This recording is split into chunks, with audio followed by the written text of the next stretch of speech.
Hey, good afternoon, everybody. We are out here in Ponte Vedra Beach in Sawgrass, and just want to go through a real quick walkthrough of the job that we finished up recently at the D'Agostino's. We started with a very characteristic, overgrown, older landscape, and you'll see in the previous pictures there were hedges along this whole side of the neighbor's home. There were hedges across this area. There are hedges, large hedges, out as we get closer to the street. So we're trying to open up the area and get a little bit more color going, creativity, a little bit of a tropical feel. And so as we start up here, this is matchstick bromeliad, plant that I do like to use a lot, and this blooms heavily in the winter months, a little bit in the spring. It looks a lot like liriope, but it gives you a lot more color than liriope ever does. We added an extra philodendron back here to tie in with the two existing. And then we have some soft caress mahonia, which will do very well in this dappled kind of light under the palm.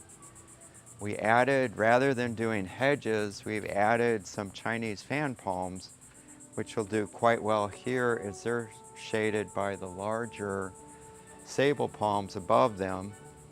We've added in some gardenias, which obviously will give some fragrant blooms sporadically throughout the summer, and this particular variety is called Miami Supreme. Unlike most gardenias, it does quite well with sunshine, so this does well here. We've got, as a specimen plant, we've got a cardboard palm. Looks like something that you would see out of a dinosaur movie. It's a relative of the Kunti palm. It is toxic, so you don't want to put them where you have pets. So this will get larger width-wise, but not very tall. So this stays relatively low. He's working on some of his own additions to the project. This bench has a story. This bench has been through a couple of hurricanes, and I believe it was thrown out in the yard somewhere else at one point, and so they've hung on to it. It's kind of their survivor bench, and we tried to enhance the area where it was sitting, so we added the gravel around here. You'll see the golf balls. They live on a golf course, so those are collected from the backyard, and I think that's kind of a cool touch. And I think landscapes can have your own personal touches, and they don't always have to be absolutely, you know, what the neighbors expect you to have, but for them that's kind of a key thing. We added some golden duranta for contrasting color, and we've got lantana here, which will draw butterflies, and it has a little bit of gold tied into the flower. And then you can see the podocarpus, rather than viburnum hedges, which were here, won't get nearly as tall and adds kind of a divider between the neighbors' parking and their property. Out front we've got foxtail fern, very easy, low maintenance plant that gets used a lot, and I think in contrast to the blue in the blue days is a very good pairing for blue days and foxtail to be together. And then lastly, we've got a juvenile European fan palm, which will over time develop trunks, and this is a great palm because it's very cold hardy. So this whole area now flows, has some color and interest, and it looks entirely different than what we started with out here.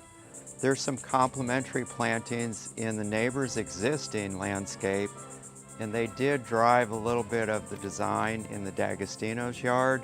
So there's some orange birds here. The D'Agostino's didn't want to go that route, but they do have some foxtail fern.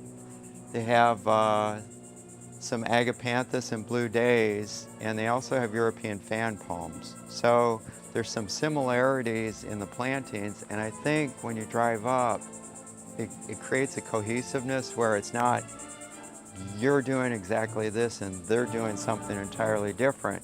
Now when the D'Agostino's had the older landscape and had no relation to this landscape, it looked kind of odd. So now that they kind of are playing off of each other, I think it expands, makes the yards together look bigger and cohesive. And I think from a general standpoint, when you pull up, it gives a really nice presentation from the street. This is a tough part of being a landscape designer. You have to work in these horrible conditions. Sun's out, absolutely beautiful day. Got the birds out here on the bench. If it was 5 o'clock, it's definitely 5 o'clock somewhere. But y'all have a great weekend. Thank you.